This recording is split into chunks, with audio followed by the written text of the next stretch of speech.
Hey guys, this is me Vigneshwari with Vicky சேனலில் நீங்கள் இப்போ என்னை மீட் பண்ணதுக்கு ரொம்ப சந்தோஷம். இப்போ பார்க்க போகிறது வந்துட்டு என் சேனலை நல்லா வியூஸ் போன ஒரு ட்ரெய்லர் ரியாக்ஷன் தான். தக் லைஃப் 500 பேர் தான் பார்த்தீங்க. பட் ஆனால் அது வந்து எனக்கு தெரிஞ்ச பெரிய அச்சீவ்மெண்ட் தான். ஸோ இப்போ இந்த வீடியோ நீங்கள் பார்க்குறீங்கனாலுமே எனக்கு பெரிய அச்சீவ்மெண்ட் தான். ஒருத்தர் 2 பேர் பார்த்தாலுமே I am so happy.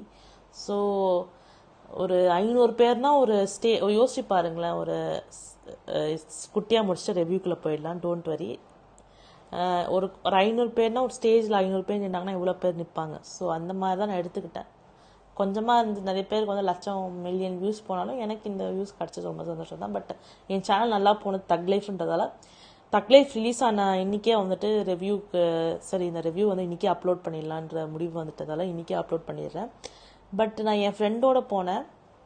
But ஆனால் அது அவங்களால வர முடியல. அவங்களும் பிஸி ஆகிட்டாங்க. அவங்களும் பிஸியானதால் என்னால் டபுள் ரிவ்யூவை கொடுக்க முடியல. அதுவும் நான் டபுள் ரிவ்யூ ஒரு வீடியோ வந்து போடுறேன்.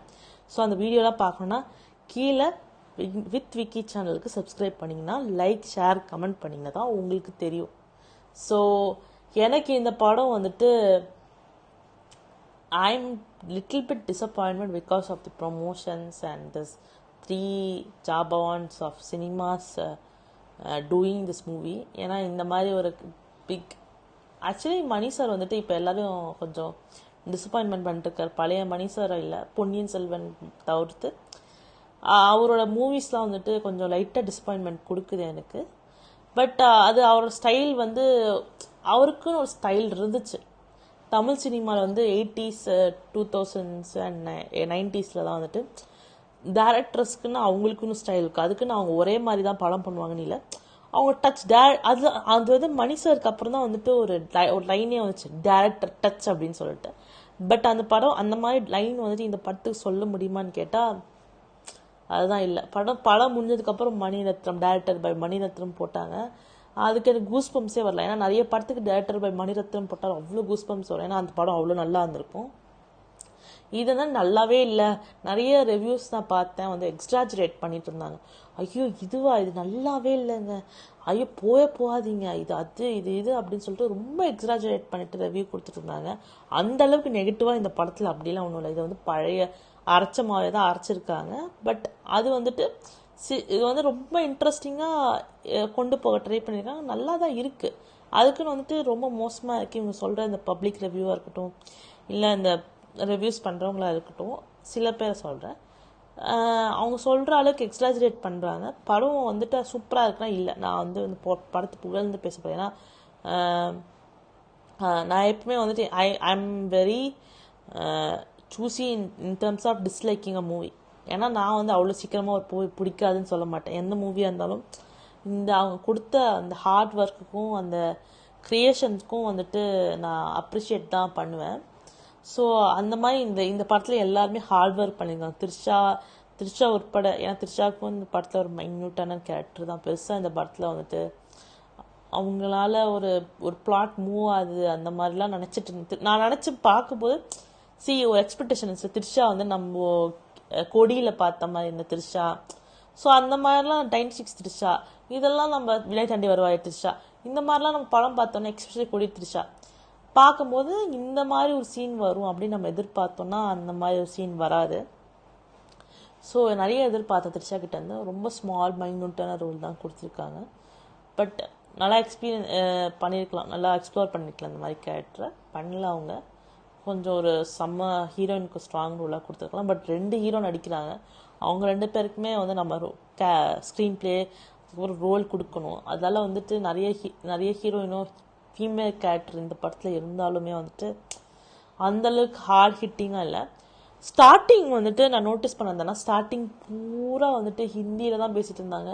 தமிழில் சப்டைட்டில் போட்டாங்க. தமிழ் அந்த சப்டைட்டில் படிக்கிறதுக்குள்ளே அதுக்குள்ளே அடுத்த சீன் வந்துடுதா, என்னால் வந்து அந்த கோப்பப் பண்ண முடியல. அந்த சீன்ஸ்லாம் வந்துட்டு அதை பார்த்து இதாக எனக்கு எப்பவுமே வந்துட்டு இந்த கொரியன் சீரீஸ்லேயே வந்துட்டு சப்டைட்டில் பார்க்கறதுக்கே ஐயோ ஏன்டா அப்படின்ட்டு இருக்கும். அது இங்கிலீஷ் சப்டைட்டில் இருந்தாலும். பட் இது வந்து சப்டைட்டில் போடுறாங்க, ஹிந்தியில் பேசுகிறாங்க. ஆக்சுவலி டப்பாச்சு பண்ணியிருக்கலாம். பட் அது வந்து உண்மையாக இருக்காது. எப்படி நார்த் இந்தியாவில் வந்து எல்லாரும் தமிழ் பேசுவாங்க, அதெல்லாம் பொய்யா தானே இருக்கும். பட் நான் சொல்கிறது என்னென்னா, அவங்க ஹிந்தியில் ஸ்டார்ட் பண்ணி பேசுகிற மாதிரி, அப்போ தமிழில் யாரை பின்ன டப் பண்ணுற மாதிரி, உங்களுக்கு அந்த மாதிரி எடிட் அந்த நான் என்ன சொல்ல வரேன் புரியல, அந்த மாதிரி பண்ணியிருக்கலாம். But it's not a big deal.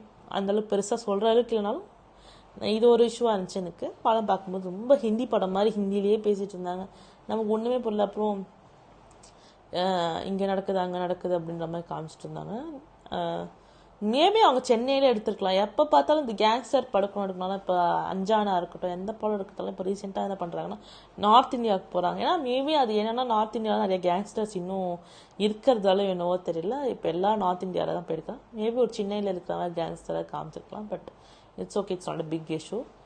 And next வந்துட்டு யாரோட ஆக்டிங், சிலம்பரசனோட ஆக்டிங். எனக்கு சீரியஸாக சொல்கிறேன், சிம்புவோட ஆக்டிங் இந்த படத்தில் வந்துட்டு என்னதான் நீங்கள் இந்த படம் டிசப்பாயின்மெண்ட் நிறைய பேர் பண்ணியிருந்தாலும், இல்லை மணி சாரோட டச் இல்லாத இந்த படம் வந்தாலும், இந்த படத்தில் நாங்கள் நிறைய எதிர்பார்த்தோம் அதால் இந்த ஃபுல்ஃபில் பண்ணலன்ற மாதிரி இருந்தாலும், சிம்பு சார் வந்துட்டு இந்த படத்துக்கு அவங்க கொடுத்ததோட முடிஞ்ச அளவுக்கு நிறைய கொடுத்துருக்காரு தான் சொல்லணும். அவர் மெனக்கெட்டு நடிச்சிருக்காரு. வந்து இந்த படம் வர சீன்ஸ் பூராவே தெரிஞ்சிச்சு.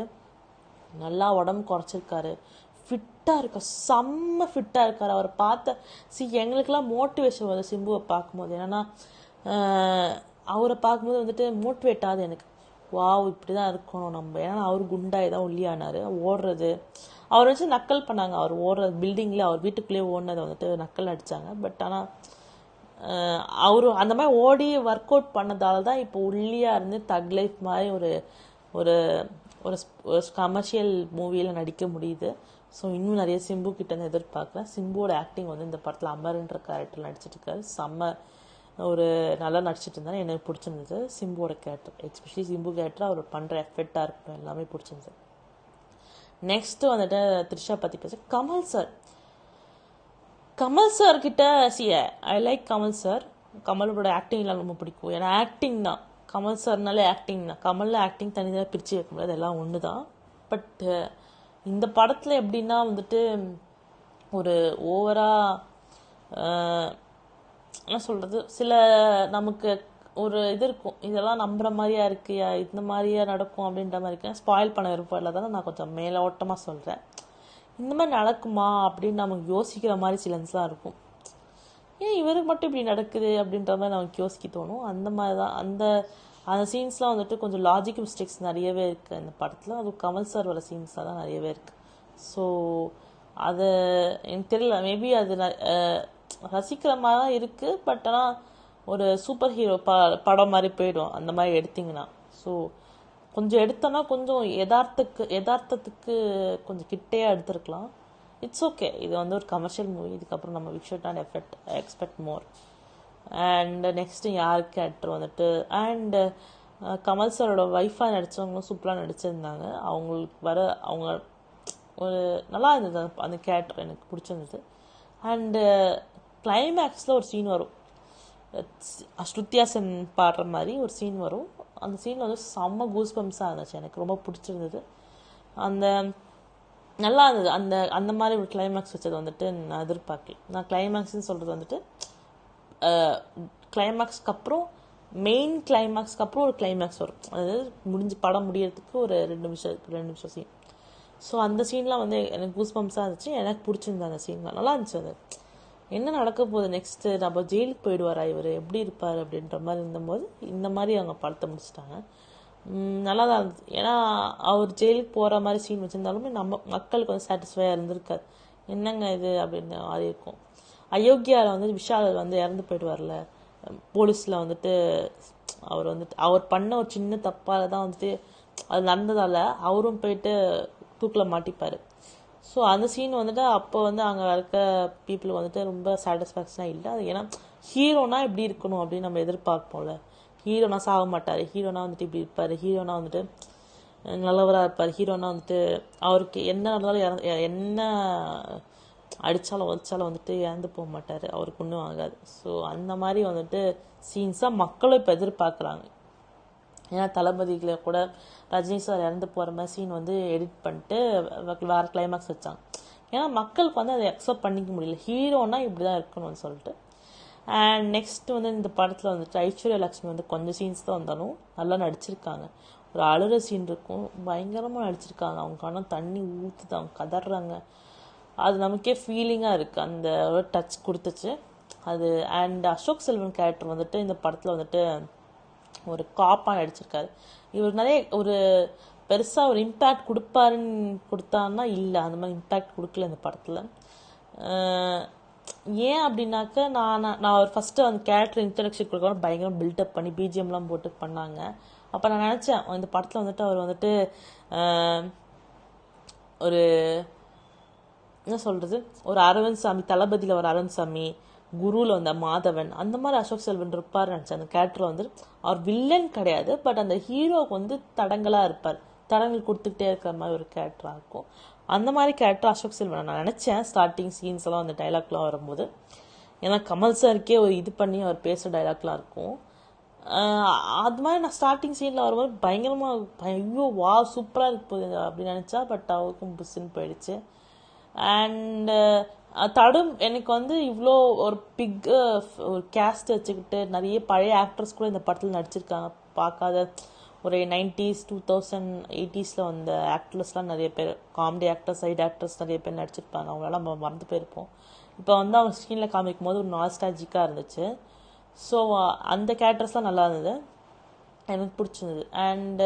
அண்டு இந்த படத்தில் அதுதான் ரொம்ப, இந்த ஆக்ட்ரஸ்லாம் நடிச்சிருக்காங்கல்ல, இவங்களாம் இவ்வளோ சூப்பரான ஆக்டர்ல அப்படின்னு சொல்லிட்டு நிறைய சினிமாவில் யூஸ் பண்ணாத ஆக்ட்ரஸ்லாம் இந்த படத்தில், சைடு ஆக்ட்ரஸ்லாம் இந்த படத்தில் வந்து சான்ஸ் கொடுத்து இவ்வளோ பெரிய பிக் ஸ்க்ரீனில் கொண்டு வந்தது வந்துட்டு ரொம்ப நல்லா இருந்துச்சு. அவங்களும் இந்த ஆக்டிங் சூப்பராக பண்ணியிருந்தாங்க. அண்டு இது வந்துட்டு ஒரு 2 பேருக்குமா இருக்கிற கிளாஷ் தான், சிம்புக்கும் கமல் சாருக்கும் இருக்க கிளாஷ் தான் இந்த படம் ஃபுல்லாக இருக்கும்.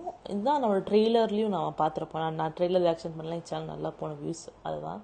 ஸோ அந்த மாதிரியான சீன்ஸ் தான் வந்துட்டு கூஸ் பம்ப்ஸாக இருந்துச்சு. 2 பேர் டான்ஸ் ஆடுற சீன் இருக்கும், சிங்கு சிங்கு சான்ற பாட்டில் வந்துட்டு டான்ஸ் ஆடுவாங்க. அது வந்து அதுவும் நல்லா இருந்துச்சு அந்த பட் அவங்க 2 பேரும் ஒன்றா இருந்து ஏதோ பண்ணுற மாதிரியான சீன்ஸ்லாம் வச்சுருந்தா நல்லா இருந்திருக்கும். அதுக்கப்புறம் அவங்க 2 பேர் சண்டை போட்டு ஒரு மிஸ் அண்டர்ஸ்டாண்டிங்கில் பிரிஞ்சாங்கன்னா அது கொஞ்சம் இம்பாக்ட்ஃபுல்லாக இருக்கும். பட் அவங்க 2 பேரும் ஒன்றா இருக்கிறது மாண்டேஜாக காமிச்சிட்டதால அது வந்து இம்பாக்டாக இல்லை. இவங்களுக்கு எப்பத்துல தான் எப்போவுமே சண்டை போட்டே இருப்பாங்க அப்படின்ற மாதிரி ஆயிடுதுல. இந்த அந்த அந்த அந்த பிளாட்டே டிஃப்ரெண்ட்டாக மாறிடுது. ஸோ அது அண்டு பிளாட். இன்னொரு விஷயம் வந்துட்டு இந்த படத்தில் வந்துட்டு எனக்கு பிடிச்சதுன்னா தேவியானி பொண்ணு நடிச்சிருக்காங்க. அந்த பொண்ணோட ஆக்டிங் நல்லா இருந்தது. அண்டு இன்னொன்று என்னென்னா நிறைய இருக்குங்க இந்த படத்தில். நாசரோட கேரக்டர் நல்லா இருந்துச்சு, அந்த ட்ரெய்லர்லையும் காமிச்சாங்க. ஸோ இந்த படத்தில் வந்து கமல் சாரோட அண்ணன் நடிச்சிருக்காரு, அவரோட ஆக்டிங் நல்லா இருந்தது. என்னடா இது பாசிட்டிவாக சொல்கிறா அப்படின்னு நினச்சிக்காதீங்க. ஏன்னா எனக்கு வந்துட்டு என்னெல்லாம் தோணுதை தான் சொல்ல முடியும். பட் எனக்கு ஓவர் எக்ஸாச்மெண்ட் நெகட்டிவாக சொல்லணுன்ற வந்து தோணலை. ஸோ அதுதான். பட் ஆனால் நெகட்டிவாகவும் இருக்குது இந்த படத்தில் நிறைய.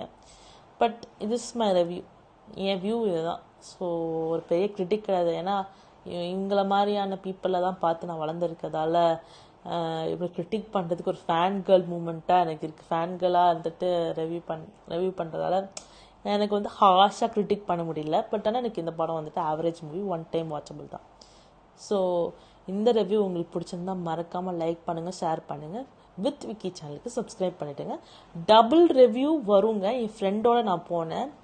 ஸோ என் ஃப்ரெண்டோட போனோடனே அவங்களோட நான் ரிவ்யூ பண்ணுவேன், அது வரும். அவங்களோட ஒப்பீனியன் அவங்க சொல்லுவாங்க. ஸோ அதெல்லாம் தெரிஞ்சுக்கணும்னா மறக்காமல் இந்த வீடியோவுக்கு லைக் பண்ணுங்கள், கீழே சப்ஸ்கிரைப் பண்ணிட்டு கமெண்ட் பண்ணிவிட்டு உங்களோட தக் லைஃப்பில் வந்துட்டு உங்களுக்கு பிடிச்ச விஷயம், பிடிக்காத விஷயம், நீங்கள் பார்க்கலன்னா பார்க்க போகிறீங்கன்னா ஏன் பார்க்க போகிறீங்க அப்படின்ற விஷயங்களை கீழே கமெண்ட் பண்ணுங்கள். நெக்ஸ்ட்டு என்ன வீடியோ போடலான்றதை மறக்காமல் கீழே கமெண்ட் பண்ணி சொல்லுங்கள். பாய்.